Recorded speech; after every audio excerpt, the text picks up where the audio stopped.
Hashem says to Moshe Rabbeinu, Reah, see, examine. Nesaticha Elokim leParei, I have made you a Elokim for the Pharaoh. Now, of course, you could translate the word Elokim as a judge, like you have later on in the Chumash, Elokim leSakala, that a judge is called Elokim. But in this Maamar, Elokim is not only interpreted as a judge or as a power, but it's actually interpreted as a godly force. Elokim means a godly presence, not chas v'sholem God, but godly. In the Lashon HaChasidus, not got, but getlech. Elokim, a godly force over Parei. And your brother Aaron will be your spokesperson, your prophet. So the second part of this pasuk, Aaron Avicha Yeh Neviach, is not discussed in this Maamar. The Maamar will discuss that Nesaticha Elokim leParei. How does Rashi interpret the word Elokim? Shefet v'reida, a judge, an enforcer. It's like you have in Chassidus Shefet and Sheiter. So the Rebbe asks a question. He asks several questions. And the first question is, what is novel? If we go in Rashi's interpretation of Elokim, that it simply means a judge and an enforcer, how is it novel? And then Moshe Rabbeinu dominates and pursues the Pharaoh with plagues and suffering.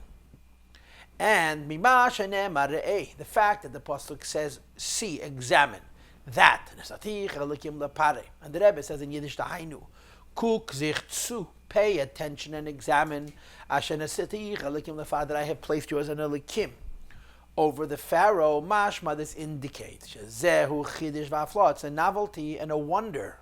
And the question becomes, what's the novelty and what's the wonder in this? In other words, Rashi's interpretation of Elokim, that it doesn't mean godliness, but it simply means a force, a dominant force, a judge. So the Rebbe's question is, Rashi's interpretation doesn't seem to be sufficient, because according to Rashi's interpretation, Moshe's relationship with the Pharaoh makes so much sense that it's not a chiddush, and it certainly does not require Hashem to say Re'eh.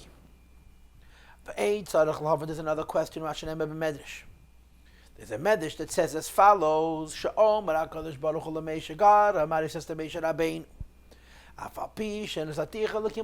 though it's true that I have given you and placed you as an Elokim over the Pharaoh, Elokim Elokecha Anechi, but I am above you. You are Elokim leParei, and I am Elokim to you. Kvayachal, the Eibush that is higher than Moshe Rabbeinu. Ani al gaboch, I am higher than you. This is a medrash. So this is, in other words, in Teresh Abal Peh, they interpret the word Elokim, and then they underscore that Hashem is even higher than Moshe. Now, all of these things are so obvious, they're so plain, that you wonder, what could these medrashim possibly mean?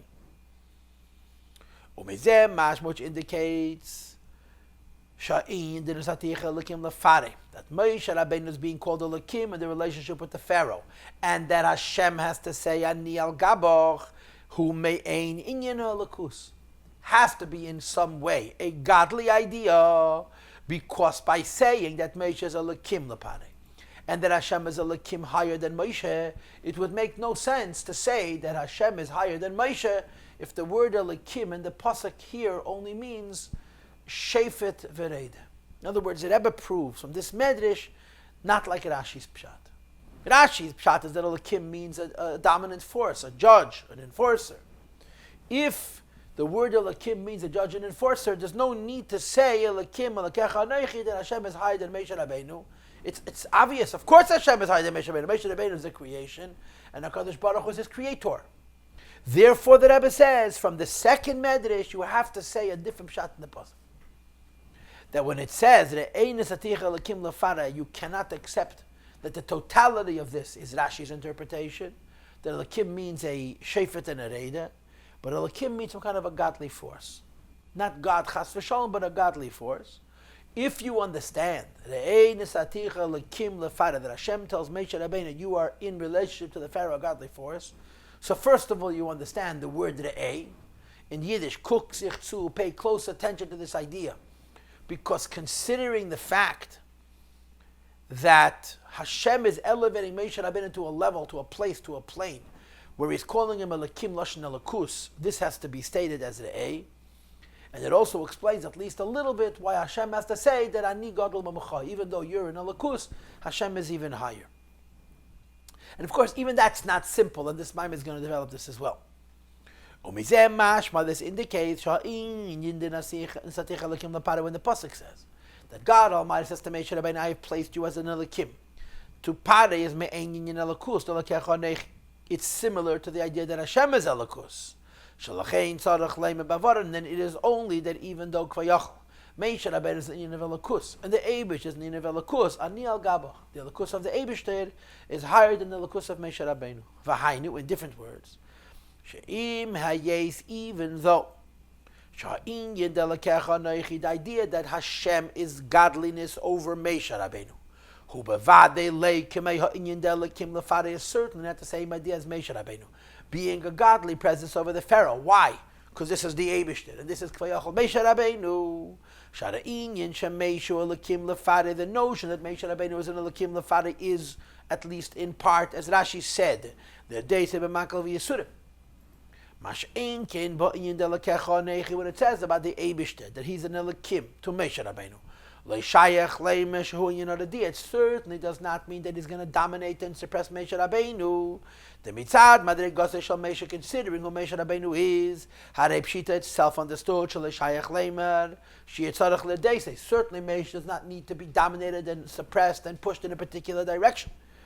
So when it says by Moshe and Pare Elokim, it means Shefet Verede, but it also means Elokus. When it says by the Eibishter Elokim Elokecha Nech, it means Elokus, and it doesn't mean Shefet Verede. So clearly, when Hashem identifies himself as an Elokim over Moshe, this is much higher than the idea that Moshe Rabbeinu is Elokim over Pare. Nevertheless, at the same time, by the fact that this point needs to be made. That Moshe Hashem is above the Elokus of Moshe Rabbeinu. Even though Moshe Rabbeinu's Elokus in relationship to Pare, move on this itself proves when Moshe Rabbeinu was identified as Elokim Lepare, it's Meyein Elokus. It has to be somehow close to the concept of godliness, which explains why you have to point out that Hashem is higher than Moshe Rabbeinu, and why in fact it's true that Hashem is higher than Moshe Rabbeinu. In other words, and in short, Rashi's interpretation of Elokim, Shefet Vereda, is not going to cut it. Because if Rashi's interpretation of Elokim, Shefet Vereda, is true, so Moshe Rabbeinu has no Shaychas to Elokus, and there'd be no need to say Anil Gaba. V'tzorech love, and the question therefore is, Mahu ha'inyan ha'Elokus? The Moshe, how do you understand that Moshe Rabbeinu is considered godliness? Shuma Einyin Elokus, which is similar to the idea of Elokus. L'maylo u'mekom ha'koimani agabach, and the Eibishter is higher than Moshe Rabbeinu. Okay, so now, the first question was, what's the big deal that Nesaticha Elokim Lepar, that you have to say Reah? The second question explains that the first interpretation of Elokim, Rashi's interpretation, Shefet Verede, is inadequate. You have to say that Elokim means Elokus, which explains, first of all, why Hashem says Re'eh, Kuk Zichzu, and it also leads us to understand a little bit why Hashem says Ani al Gabach. But now the Rebbe brings a third medrash, which seems to say something very, very different. And as this Maamar unfolds, you'll see, Take, that the third medrash is not going to be in concert with the second medrash. It's going to be a totally different idea and a completely different level, as we'll see. There's another question. The medrash says, Hashem is called the King of Glory. Why is he called the King of Glory? Because he gives honor to those who fear him. That means to his creations. And he explains, the Melech Basav Adam, a king of the flesh, Ein Yeshon al Kisei, you're not allowed to sit on his throne. Ve'ein Yechon al Susa, you're not allowed to ride on his horse. Why not? Because if you sit on his throne, you ride on his horse, you diminish his supremacy, you diminish his kingship. V'HaKadosh Baruch Hu, and Hashem is the other way around. Hey, Shiv et Shleimei al Kisei, he puts Shleimei on his seat. Shene'emar v'yeshiv Shleimei al Kisei ad Hashem lemelech, Hashem puts Shleimei on a throne. And it's called Kisei Hashem. V'hir kiv Eliyahu al Susei, he rides Eliyahu on his horse. What is the horse of HaKadosh Baruch Hu? So it says in the Medrash, Seifa, Sufa V'Sara, wind and storms. Shenemar the Shem B'Sufa V'Sara Dakiv V'Gemer. Uksiva Yalal Yo V'Sara HaShamayim. So the Eibushter is called Melech HaKavod because he gives to creations the identical kavod which he has. He has a seat, he gives it to Shlomo Melech. He has a horse, he gives it to Eliyahu Navi. And there's one more thing. Melech Basav Adam Nekraim Bishmei, a king of the flesh cannot be called by the Eibushter's name. Why, by Hashem's, by the name of that king? Why not? Because if somebody else carries the name of the king, it diminishes the honor of the king. VaKadosh Baruch Hu Kara LeMeshe Bishmei, and the Eibushter calls Meshe by his name, like it says, Nesaticha Lakim Lepare. And here it doesn't say what we had in the previous Medrash, Anil Gabach. Now, of course, I am cheating. I'm telling you what's going to unfold in the Maamar. This Medrash is Hashem saying to Moshe Rabbeinu, Nesaticha Lakim Lepare. But according to this Medrash, you don't say Elakim Elakecha Necha Anil Gabach. Here it's literally Nesaticha Elakim Lepare. In other words, these are Medrashas Chalukas. These are contradictory Medrashim. The Medrash we had earlier says that the Nesaticha Elakim Lepare means that Moshe Rabbeinu is like the idea of godliness. But Anil Gabach, the Eibishter, is higher Elakim Elakecha Necha. This Medrash says that Hashem Pashat gives his own name to Moshe Rabbeinu, and Kvayachol makes no distinction between how the name of the Eibishter is by the Eibishter himself and the name of the Eibishter is by Moshe Rabbeinu. V'tzadach lahav, and the question is, Mahu ha'inyan? How do we understand? Shemeshe nikra b'shmeshe l'kadosh baruch hu, Moshe Rabbeinu carries the Eibishter's name. Now I'm going to be honest.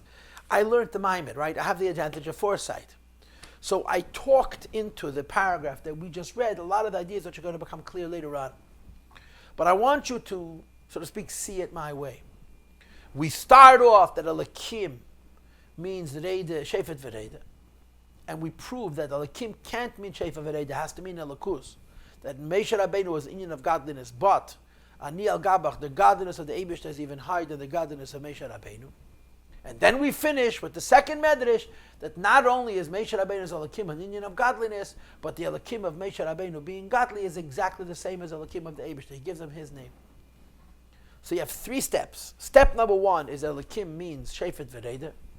Step number two is Elakim means Elakus, but on a level where the Eibishter is even higher than him. And step number three, where Elakim means Elakus, and it's the same as the Eibishter. And we have to figure all of these things out. So the Rebbe starts Siv Beis, V'yuvin Kol Zeh Behegdem. The explanation requires explaining first, Inyan Nishmas Moshe Rabbeinu Sheneshama Datzils. The Rebbe goes to do a discussion on Neshama Datzils. Now we had two shiurim already, right? We learned Siv Beis and we learned Siv Gimel. And what did we learn? We learned, the first shir we had was about Das Elyon, Das Tachten, Yesh Ayin Ayin Yesh, and Yesh Ayin Yesh. The preceding shir we had was about Atzilus. What did we learn? We learned the following idea. There are many levels in Ishtalshus that are all called godliness. There's the highest levels of godliness, which is Ein Seif Shlefnei HaTzimtzum. There's the lowest levels of godliness, which is Ze'er Ampin, Zoh, Midas of Atzilus, which is called in Chassidus Seva Gili Elam Ein Sof. And our Maamar tells us something very fascinating. That even though on the one hand there are so many levels of godliness, on the other hand, all levels of godliness, including the very lowest, which is Zoh of Atzilus, relate directly to Atzmos. It's not like a lower level of godliness comes from a higher level of godliness, but that all levels of godliness come directly from the Eibishter. Which is why, even though the lower levels of godliness are so much lower than the higher levels of godliness, they ultimately carry the truth of godliness, which is one with Atzmos and Hus, Ein Seif Baruch Hu. Or in the language of the discussion that we had in the first class of this Maamar, that even though there's two ayins, the two ayins are really one. So the ayin of the Yesh HaNivrim, ayin of Malchus of Atzilus, in addition to being ayin built in Musig, is also even ayin that is Kloch Shiv L'Gabei Atzmos. So this is what we learned in the last two shiurim. And again, to repeat it in simple English, there's a lot of levels of godliness. The lowest level of godliness is Atzilus. But all the levels of godliness, though they are distinct, obviously they're distinct. One is higher and one is lower, one is before the Tzimtzum, one is after the Tzimtzum, and so forth and so on. Ultimately, all levels of godliness reflect and relate and connect and come directly from Atzmos and Hus, including Atzilus.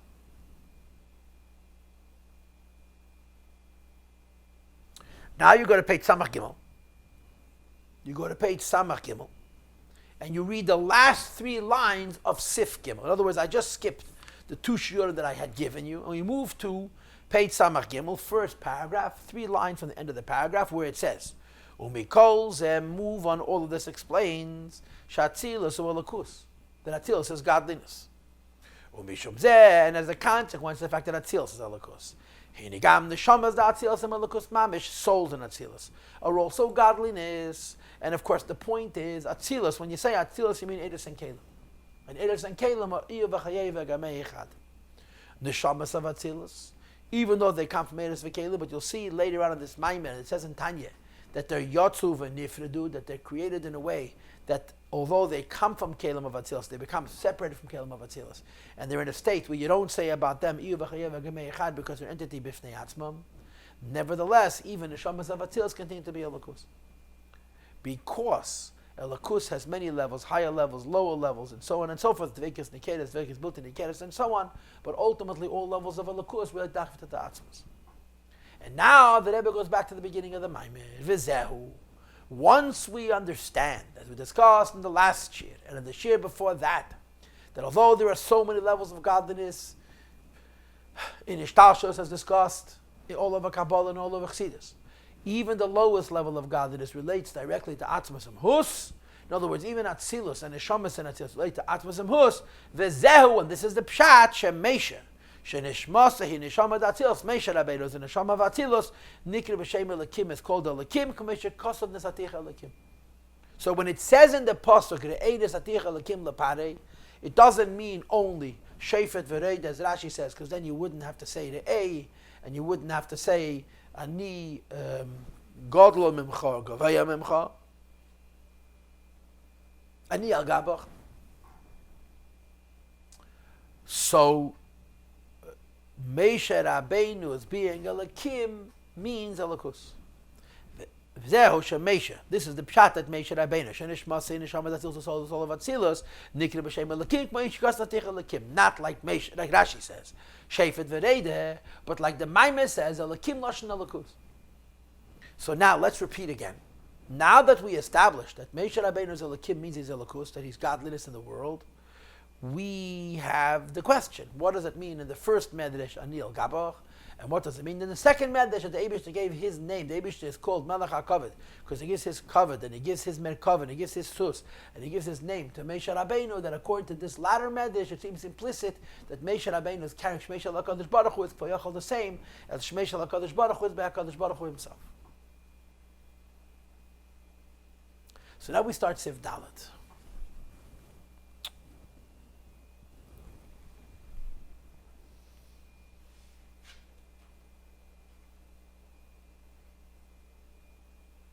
We explained Re'eh Nesaticha Elokim L'farei. We understand the significance and the meaning and the pshat that Meisha Rabbeinu is Elokus. It means Elokus of Atzilus. Now the Rebbe re-asks the same question he asked in the beginning of the Maamar. Based on the discussions we had, Neshama Datzilus, Meisha Rabbeinu is called Elokim because he's the soul of Atzilus. So Rebbe has a Pashat Akash. Every Neshama Datzilus is the same as Meisha Rabbeinu. I've never met a Neshama Datzilus. I don't know what Neshama Datzilus is, but we know the inyan of a Neshama Datzilus. There's a Merkava Felakus. Every Neshama Datzilus is a Merkava Felakus. If every Neshama Datzilus is a Merkava Felakus, Mahu Eimri. Why does it say specifically by Meisha Rabbeinu Re'eh Nesaticha Elokim? That Re'eh, you have to pay attention. Kuk sich zu. That the Eibishter gave Meisha Rabbeinu Elokim. Mahu inyan hanesina shabazeh. What is the special gift that Hashem gave Meisha Rabbeinu? That Elokim L'farei halei and nikra b'shem Elokim. Meisha Rabbeinu is being called Elokim, who mitzad atzmei is his own madrege, mitzad nishmaseh hu Elokus, because his neshama is Elokus, and every single neshama of Atzilus the same madrege as Meisha Rabbeinu. Let's talk about it. Yeah, what's a neshama of Atzilus? I mean, like I said, we never met neshamas of Atzilus. What's a neshama of Atzilus? So when you read Tanya, the Neshamas of Atzilus are identified as tzaddikim hagdolim. And a Neshama of Atzilus means it's a merkava. Right? Neshamas of Asiya serve Hashem with tmimus, tamam b'maisav. Neshamas of Yetzirah serve Hashem with the teva of their midas. Neshamas of Bria serve the Eibishter with their seichel. Neshamas of Atzilus are seats for Ein Seif. That's what they are. They're merkava felakus. In other words, neshamas of Atzilus, to use a classic term, are bittul b'metzias and not bittul ayesh. Neshamas of Atzilus have a relationship with the Eibishter, not based on themselves. They have a relationship with the Eibishter based on the Eibishter. If you serve Hashem with your tmimus, which is asiyah, or you serve Hashem with your teva, which is yetzirah, or you serve Hashem with your seichel, that's bittul ayesh. You're a person, and you're giving away your yeshus to the Eibishter in the form of tmimus, in the form of teva, in the form of seichel. But if you're in a neshama of Atzilus, being in a neshama of Atzilus means that you're open for a Shechina to rest, for Ein Sof to rest. And you're in a neshama of Atzilus because Ein Sof rests. So when a Yid is in a neshama of Atzilus, called bittul b'metzias, because the bittul is not his own, he's not bittling himself to the Eibishter. The Eibishter is manifesting upon him and giving him bittul milmayla lamata, from the top down. Ein Sof rest on a neshama of Atzilus. But Moshe Rabbeinu does not have a monopoly on the Neshamas of Atzilus. Avraham is in the Neshama of Atzilus. Yitzchak is in the Neshama of Atzilus. Yankov is in the Neshama of Atzilus. The Rabbeim in the Neshamas of Atzilus. Rashbi is in the There's many Neshamas of Atzilus. And Neshamas of Atzilus are Elokus. Neshamas beguf from physical people, and Ein Sof rests upon them. And of course, basically and in general, that's what Ruach HaKodesh and Nevuah are. Ein Sof resting on a person. So the question becomes, Reah Nesaticha Elokim Lepare seems to set Moshe Rabbeinu apart. Moshe has something nobody else has. Moreover, the thing that Moshe Rabbeinu has that nobody else has is Reah Nesaticha. It's a special gift from the Eibishter. So the Rebbe says every tzaddik of Atzilus has it, and it's not special. So what's the pshat? Reah Nesaticha Elokim Lepare. Okay. I'll read again 3 lines into the paragraph of Sif Dalet. Mahu inyan hanasini shabazeh. What's so unique about the gift that the Eibishter gives Moshe Rabbeinu? Halei mashanikra b'shem Elokim. Moshe Rabbeinu is being called Shem Elokim, who mitad atzmei. That's his level. That's what neshamas of Atzilus are. Mitad nishmasei Elokus. The soul makes him Elokus. And again, it's not exclusive to Moshe Rabbeinu. It's every neshama of Atzilus, and it doesn't require a special nesina. It's the basic condition of a neshama of Atzilus. A gavaldika kash. The Rebbe asks another question. How can you refer to Neshamas of Atzilus as Elokim? In other words, he flips it the other way, the opposite extreme. On the one hand, the question is, all Neshamas of Atzilus are Elokim. And if all Neshamas of Atzilus are Elokim, what's special of Moshe Rabbeinu? Why does Hashem have to give it to him? On the other hand, no Neshama of Atzilus could be called B'Shem Elokim. The Neshamas of Atzilus are lower than the Shemis of the Eibishter. Why? So the Rebbe brings a shtickle pilpul, and I'm really going to be makatza in the pilpul. I'm not going to go into the whole arichas hadavar because it's not that important for our maimed. The pilpul is that it says in Tikkun Ezayat, right? It says in Zayat, Iyu v'chayei v'gamei echad, right? Hashem and His light and His vessels are one. And the Rebbe brings what amounts to a difference, a machlokes perhaps, between the Alter Rebbe and the Baal Shem Tov. The Baal Shem Tov says the meaning of Iyu v'gamei echad, He and His vessels are one, is called the Elokus of Caleb. That vessels have their own godliness, and Iyu v'gamei echad means the Elokus of Caleb. By the way, this is discussed by Riches in the Maamar Bas Lagan Tavshin Chaf Aleph. According to the Alter Rebbe, which in that Maamar is called the Pardes, Iyu v'gamei echad is through Eir. The idea that the Kalim of Atzilus are called Iyu v'gamei echad is because of Eir. So the Rebbe says, according to the Baal Shem Tov, that Iyu v'gamei echad means Kalim alone, you could understand how you could call a Neshama Elokim. But according to the Alter Rebbe, that Iyu v'gamei echad is only when the light of Atzilus shines on the vessels of Atzilus, it's impossible to understand how you would call a Neshama Elokim. Why? Why? Because of the following reason. Let's go to 10 lines at the bottom of the page. In other words, I'm skipping a little bit. Dehine, the line that begins with the word lamata, dehine. Gamma kelis hem bedvekes built in ikeres. There's 2 things. There's kelim of Atzilus and there's neshamas of Atzilus. What's the difference between kelim of Atzilus and neshamas of Atzilus? What's the difference in the kelim of Atzilus and the neshamas of Atzilus? Now, without long speeches and involved conversations, understand that neshamas come from kelim. Neshamas don't come from oir. Okay? I'll give it to you very briefly. We know from Tanya that it says, Ner Hashem nishmas adam, that a neshama is compared to a candle. But when you say a neshama is compared to a candle, the question becomes which part of the candle? Does it mean the cup the fuel of the wick, or does it mean the fire? What is the difference if I say that a neshama is compared to a candle, meaning lansish belaz, like it says in the Maamar of Ner Chanukah, the cup, the oil, and the wick? Or if Neir Hashem Nishma Sada means the fire, Pashtazach, our neshama is compared to kelim, or neshama is compared to oil? If a neshama is compared to the cup and to the wick and to the oil, that's keli. If neshama is compared to the fire, then the neshama is oil. So I'm going to tell you the full disclosure. In Tanya, Neir Hashem Nishma Sadam goes on oil. Tanya chapter 19, Perikut Test, and I think it's in another place as well. In Tanya, Neir Hashem Nishma Sadam means that the neshama is fire, the oil. But all over Chassidus, in the Maimorim, Teresh Balpeh of Chassidus Chabad, it's the keli. And there are some Maimorim, I saw it in Ayin Beis, I think I saw it someplace else as well, that pilpul, that struggle with this question, are neshamas kelim or are neshamas eid, and they argue that perhaps different kinds of neshamas, like Rashbi and others and so on.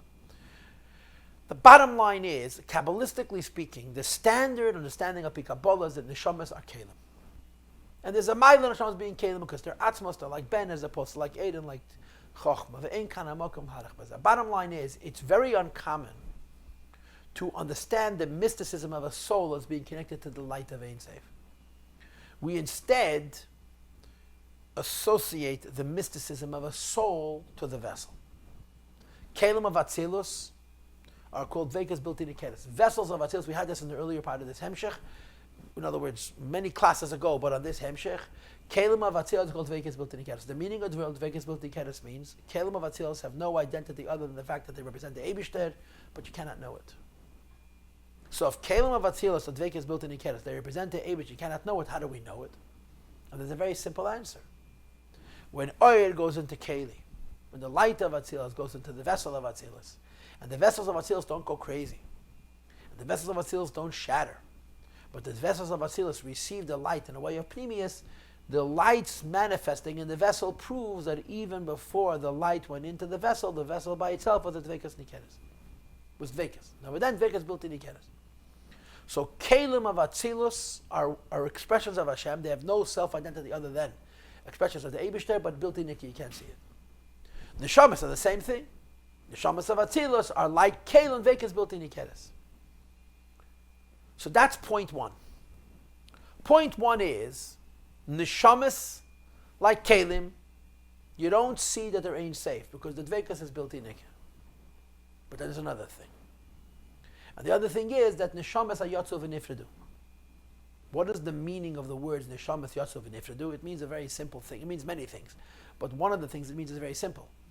Kelim of Atzilus may be dveikas built in nikir, but oir goes into them. And when oiris of Atzilus go into Kelim of Atzilus, the dveikas built in nikir becomes the dveikas nikeres. In other words, you have iyur v'gamei echad, you have iyur v'chayei echad, and then you have iyur v'chayei v'gamei echad. Light goes into the vessel, and the dveikas nikir of oir is nikir in Kelim as well. And the shamas of Atzilus, because the yatzu v'nifredu, there's never a iyur v'chayei v'gamei echad. The shamas of Atzilus are like Kelim of Atzilus. Dveik is built in nikir, but because yatzu v'nifredu, the eir of Atzilus has never mislabish in them. So there's 2 points that I just made. It's of course very Kabbalistic, very fancy, very abstract, and I've done, of course, a quick job because I don't want to get caught up in the mysticism and the Kabbalistic nuance and subtlety. There's 2 things you have to know about a neshama of Atzilus. Number 1, it's dveikus built in nikir, not dveikus nikeres. The neshamas of Atzilus are like kelim, not like you. You look at them, you don't see that they're godliness. And number 2, oir will never go into them to reveal that they're dveikus. Kelim, oir goes into, neshamas are not. So you're putting the neshama at a disadvantage in 2 steps. Step number 1 of the disadvantage of the neshama is that it's dveikus built in nikir as opposed to dveikus nikeres. And step number 2 in the disadvantage of the neshama is that the dveikus built in nikir never changes. Because it's not meyuchad im ha'ed, it's yasav and nifredu, you'll never reveal directly that the keli, that the neshama, like a keli, is dveikus nikeres. So neshamas of Atzilus are like kelim, which means you don't see their dveikus. And the neshamas of Atzilus are like kelim in the kind of a way that it will never become nikir, because the eid is never going to go into a keli. So the Rebbe is going to make an argument. According to the Alter Rebbe, that ihu v'gamehi echad is only true when eir goes into keli, you cannot say ihu v'gamehi echad about neshamas, because eir never goes into their keli. And if Iyuv Gamei Echad means as light goes into the Keli, and therefore you cannot say Iyuv Gamei Echad about Neshamas, because Ein Sof never goes into their Keli in a way of Gilui, you cannot call a Neshama Elikim. That's the question. Even if Neshamas of Atzilas are Elikus, but because Neshamas of Atzilas are like Keli, they get built in Niked, and because Neshamas of Atzilas are like Keli, they get built in Niked in a way of Yatzav and Nifrit, that air will never be mislabish in them, and the only way for something to be called Bashem is Agadei Shem is when air goes into Keli, since air never goes into the Keli of Neshamas Yisrael can't be called Elikim, and that's the Rebbe's question. 3 lines from the bottom of the page, and again, I did a little bit of cheating and a little bit of rushing, but the point is clear. According to the Alter Rebbe's Pshat, who disagrees with the Baal Shem Tov Pshat. And he says, that for something to be called a name of HaKadosh Baruch, or for something to be called, it has to be light going into the vessel, so that the Dveik is built in Niked. Become the Dveikus Nikeres, how they move and it's understood. Shemafara, she explains. Is that in order for something to carry the Eibishter's name, Shayech rak be'iyun shu b'dveikus nikeres, only when the dveikus is nikir, when you could see that something is no self-identity other than reflects the Eibishter. And that's only shayech by kelim, when it goes into that keli, and it's never shayech by neshama, because neshamas never goes into the keli. Im keinech shayech leim around neshama, shem elikim. How could you say about neshama elikim? About keli, perhaps you could say elikim, because the air goes into it. But about neshama, how can you say elikim before the air goes into it? Now, of course, all of this is only according to the Alter Rebbe's Pshat. According to the Baal Shem Tov Pshat, that the keli by itself, that the dveikus built in Nikah by itself could be called elikim, and the neshama could also be called elikim, but according to the Alter Rebbe, it's a question. So in short, what did we read in this paragraph? 2 questions. Question 1 is, what's the big deal that Moshe Rabbeinu is called elikim? Every single neshama datzilas is the same thing. And question 2, even if he's in a Neshama Datzilas, how could he be called a Lakim? Because a Lakim means Dveikus Nikeres, means Dveikus built in Nikeres. In other words, the 2 questions we had in Sif Dalad are 180 degrees polar opposites. The first question says, it's no big deal at all that Moshe Rabbeinu is called a Lakim. And the second question is, as great as Moshe Rabbeinu is, he should not be able to be called a Lakim. Okay? So, how many questions do we have? We have, first of all, a question about 2 medrashim. One medrash says that even though Moshe is called Elikim, Ani al Gabach, the Eibishter is higher. And the other medrash seems to say that the Eibishter gave us his name, so we're the same as him. We have to understand that. And in addition, we have to understand, on the one hand, L'chayr, it's no big deal that Moshe Rabbeinu is called Elikim. All tzaddikim of Atzilas are called Elikim. On the other hand, no tzaddik can be called Elikim, because to be called Elikim, you have to be Dveikus Nikeres, and the Neshama is not Dveikus built in Nikah. So you turn to page Samach Daled and you find the answer. Ach ha'inyin hu. The teretz is as follows. The kushya echas miteratzes as kushya shniya. Each question resolves the other. The question of, quote, it's no big deal that Moshe is Elikim, all neshamas of Atzilas are Elikim, is answered by the second question, how could you call neshamas Elikim, the Dveik is built in Nikah? And the question, how could you call neshamas Dveikus built-in nikir, how could you call neshamas elikim when Dveikus built-in nikir, is answered by the first question that every neshama datzilas is elikus. V'hayin. Shemei shemitzadatzmei Moshe Rabbeinu by himself, because Moshe Rabbeinu is a neshama has come from kelim, and kelim when Dveikus built-in nikir, and you can only say Iyuv Gamei Echad and Dveikus nikeres. You can only call something elikim if it's a Shem Havaya is revealed.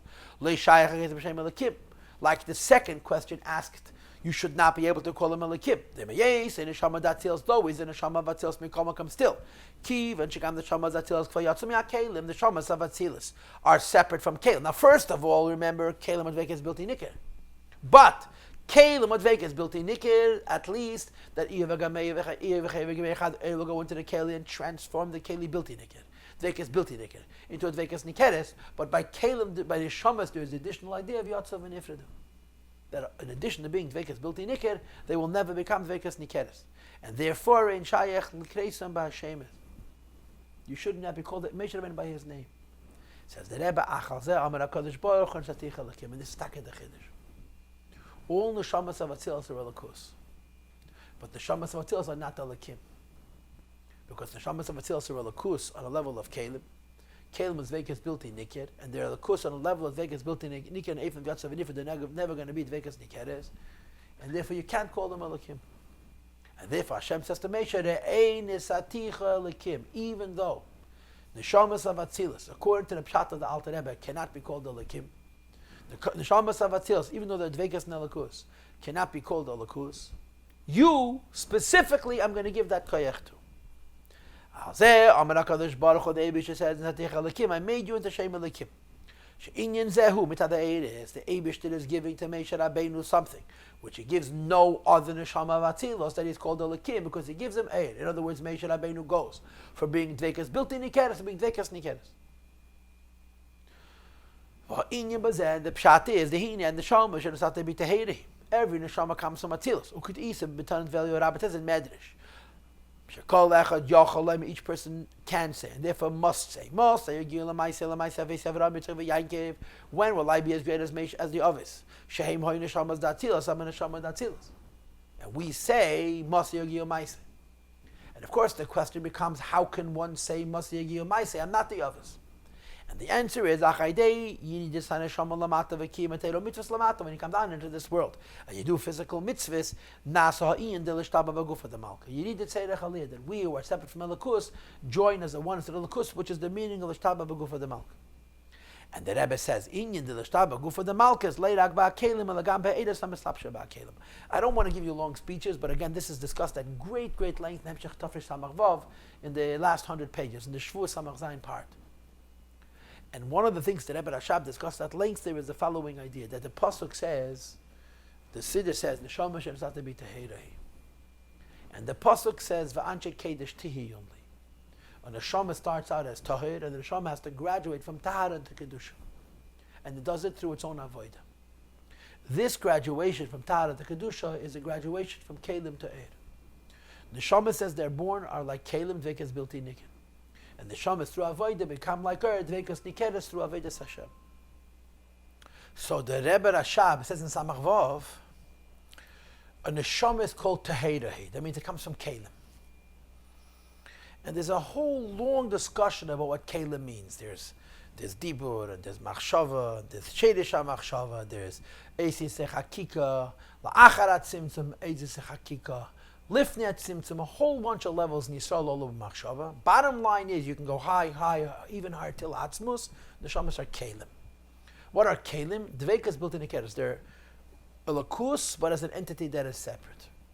So the Pasuk says, V'anche Kedesh Tiyon Li, a Neshama comes into this world, to use the classic language, to go from the Madrega of Garmohi to the Madrega of Chayohi. From the Madrega of Dvekas built in Ikeres to being Dvekas Nikeres. That the Neshama should not only be godliness in a way, that its godliness is not evident, but that the godliness should be shown by oir. And this is called in Kabbalistic language, Lishtaba b'gufa de malka. Gufa de malka means esespheres.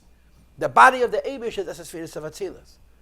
But the gufa de malka is Iva Chayev Gameichad. You see the difference between Kalim and the Shamis is that Kalim are also Dvekas built in naked. Kalim by themselves don't reveal their godliness, but they're close enough to the oir that the oir goes into the keli, and through the oir's dvekas nikeres, you see that the keli is dvekas nikeres as well. But neshamas yatzav v'nifredu, they're separate from kelim. So l'shtaba b'gufa de malka means that the keli becomes like the neshama becomes like the kelim of Atzilus, that becomes one with Ein Sof, and then there's dvekas nikeres. So the Chazal say that a neshama by itself is tahir.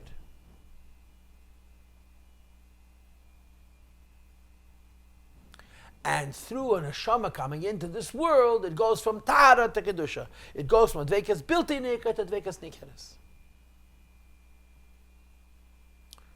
Okay, and let's read it inside. The neshama comes into this world. Does Teiru mitzvahs in this world.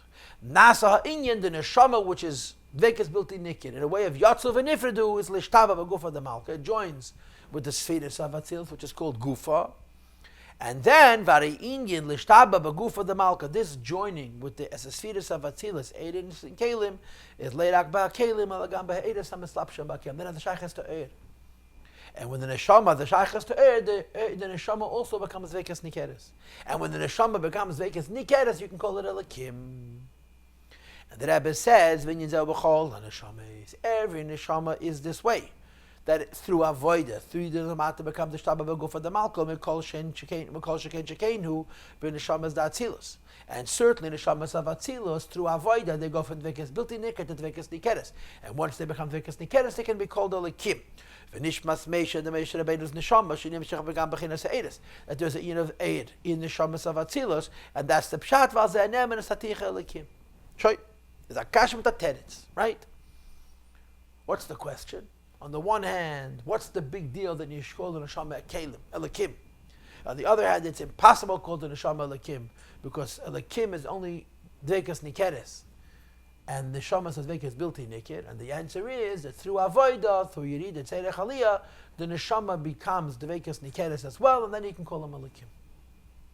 So therefore, on the one hand, the pasuk says that Nesaticha elikim, the Eibishter makes him into elikim because by himself he's dvekas bilti nikir, and only through the Eibishter does he become dvekas nikeres.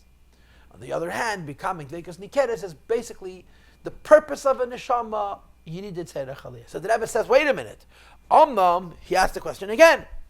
Kiva chekenu b'kol Yisrael. According to the current understanding, neshamas by themselves are kelim, and through avodah they go from kelim dvekas bilti nikeres to eidus and kelim dvekas nikeres. Is vayta de kashem kein ma'achilish mashem b'meisha. We're back to the same question again. What is novel? What the Eibishter says to Meisha Rabbeinu, the Eidus Nesaticha elikim, is true by every neshama. So we have a question and an answer and a question. The question was, what's the big deal that Meisha Rabbeinu is called elikim? Every neshama is called elikim. Every neshama of Atzilus is called elikim. And the answer is, neshamas of Atzilus can't be called elikim because they're kelim. Yotzav v'nifred, the dveik is built in nikir. And therefore it's a chiddush that Meisha Rabbeinu is called elikim. And then the question becomes, how is Meisha Rabbeinu called elikim? Because Meisha Rabbeinu's neshama becomes dvekas nikeres. Says the Rebbe, every neshama becomes dvekas nikeres. And the Rebbe says a very big chiddush, which I don't fully understand. The teretz is, the reason it's a chiddush that Meisha Rabbeinu is called elikim, and it's not true of all neshamas of Atzilus and of all neshamas, but uniquely to Meisha Rabbeinu, is because it happens be'elam hazeh or befrat shazayikedah matan Torah, in this world and before matan Torah. And zeh inyan hamayuchad by Meisha Rabbeinu, which is by nobody else, shall zeh nemer ein Nesaticha elikim. Neshamas of Atzilus are dvekas nikeres in Atzilus. Meisha Rabbeinu is dvekas nikeres in Asiyah. Neshamas of Atzilus are dvekas nikeres after matan Torah and the kiyum of Torah mitzvahs. After the bittul hagzera, Meisha Rabbeinu is dvekas nikeres even before bittul hagzera, before matan Torah. And that's the final tenet. We understand what it means elikim. Elikim doesn't mean God, it means godliness. And specifically means the godliness of Atzilus. Moreover, Elikim means the godliness of Atzilus in the way that you could see it. It's evident, it's revealed, dvekas nikeres. And it's unique to Meisha Rabbeinu. Even though every neshama through Aveda becomes the shtab of a guf of the Malka, which is the same idea.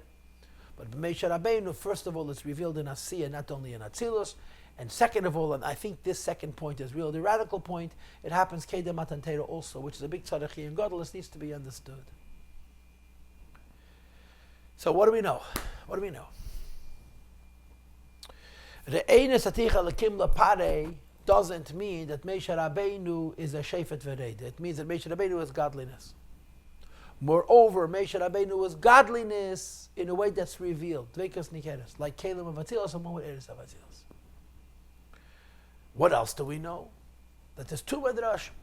One medrash says that in as much as Meisha Rabbeinu is elikim, Hashem says, Ani al gabach, I'm higher than you. And the other medrash says exactly the opposite. That instead of the Eibishter saying, Ani al gabach, the Eibishter says, Karei HaKadosh Baruch Hu leMeisha b'shmei. Meisha the same name as HaKadosh Baruch Hu. And this is another issue that needs to be resolved. It's not going to be resolved right now. It's going to be resolved soon. But this is where we're holding. Okay, so what do we know? What do we know? We know that Meisha Rabbeinu's being called a Lakim means a Lakus, and specifically a Lakus in the state of Gili. How was it unique to Meisha Rabbeinu? Because it's an Elam Hazard before Matan Torah.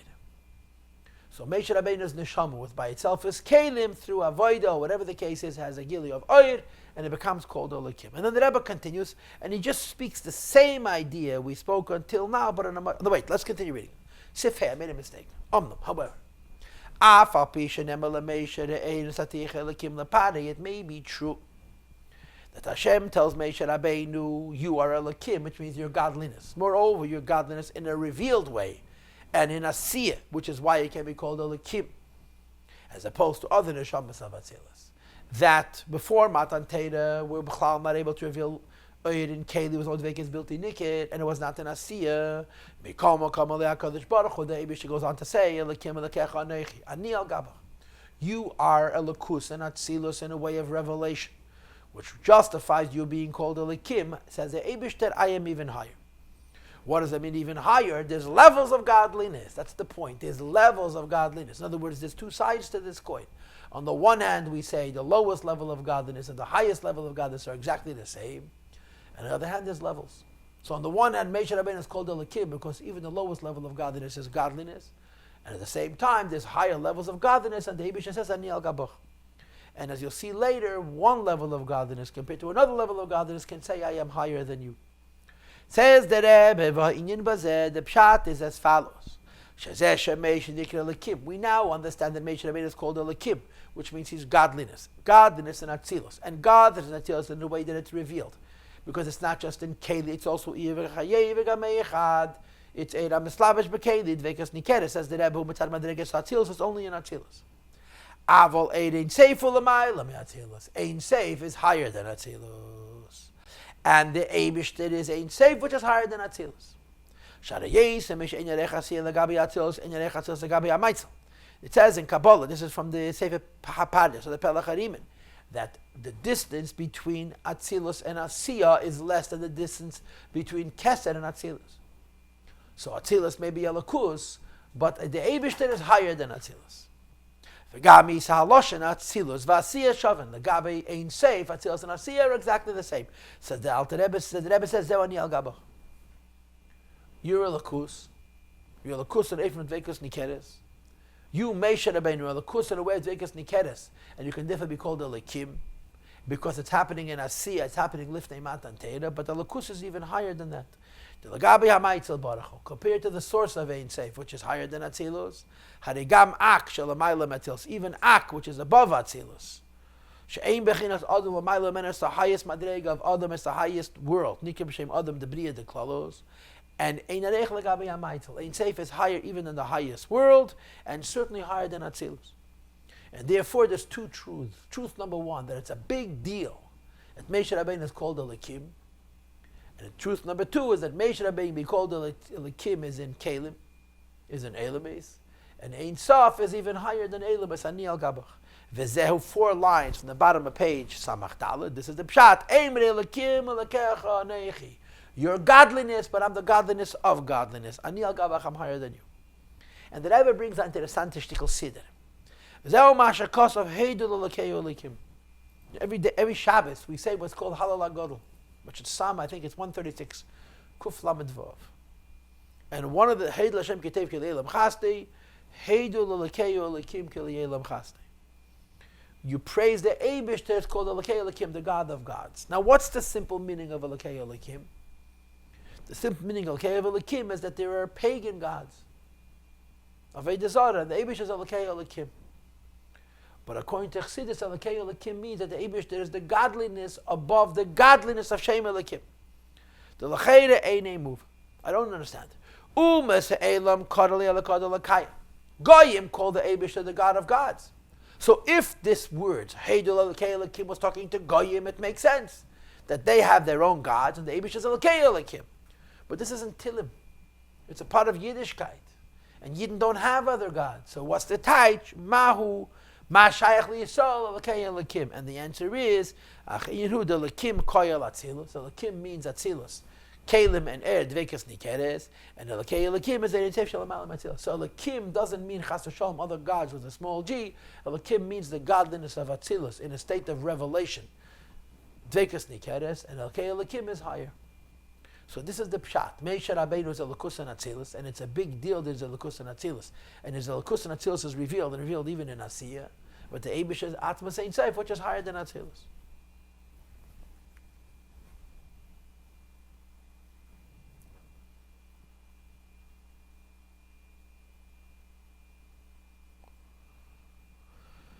And on the next page, the Rebbe adds a whole nother issue.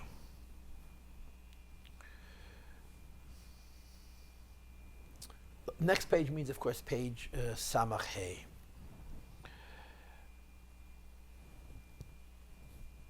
It's very, very important that I underscore that this entire conversation is not talking about G-O-D, Hashem himself, but rather it's talking about G-O-D-liness, Hashemliness, godliness.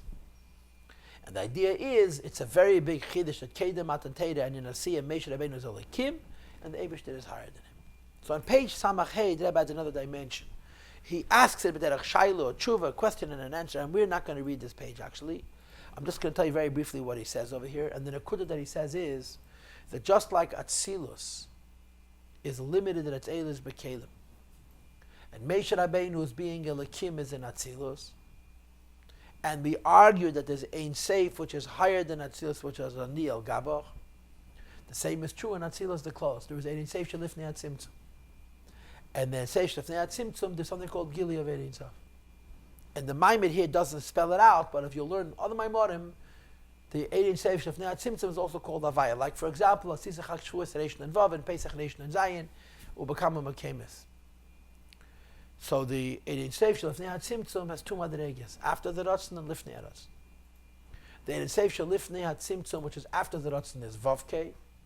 The Ein Seif Shalifnei Atzimtzum, which is Gil La'atzmei V'Shvil La'atzmei, is the Yudkei Vavai Shalifnei Atzimtzum. And higher than the Vavkei, which is Aleisa Ratzon, and the Yudkei, which is Kedem Aleisa Ratzon, is what's called Keitzei Shal Yud, the crown above the Yud. This is Etzem Ein Sof. So the Rebbe says, just like we understand that there's Atzilus and there's Ein Seif, which is higher than Atzilus, similarly there's a Gili of Ein Seif Shlefnei Atzimtzum, which is the Atzilus, the Klolus, and higher than that is Atzmas of Ein Seif, and that's Ani Al Gabach and then Seif Shlefnei Atzimtzum. And this is today's class. I'm going to stop right here. This is our third class on the Maamar. And what we discovered is, like I told you, there's two concepts. Concept number one is that all levels of godliness are the same. And concept number two is that there's lower levels of godliness and higher levels of godliness. And this dichotomy, this duality explains two things. On the one hand, Moshe Rabbeinu is called Elikim. On the other hand, Moshe Rabbeinu is called Al-Gabach. Now I'm stopping here. All I have is 2 amudim and a little bit. I could finish the Maamar, and I could probably finish it in 15 minutes. I don't want to. I want to dafka make a separate shiur. And the reason I want to make a separate shiur, because first of all, I think what the Rebbe says at the end of this Maamar is overwhelming, it's incredible. And the ikir is, what the Rebbe says at the end of the Maamar is going to explain the difference between the first medrash that says Ani El Gabach, and the second medrash that HaKadosh Baruch Hu kroi l'Moshe b'shmei. In other words, that Moshe and HaKadosh Baruch Hu are the same, not different. And in the Lashon Harav, which we know from so often, u'kafi sheyizbaya l'kama. And I believe that the next shiur will finish this hemshech, which has taken us a whole winter.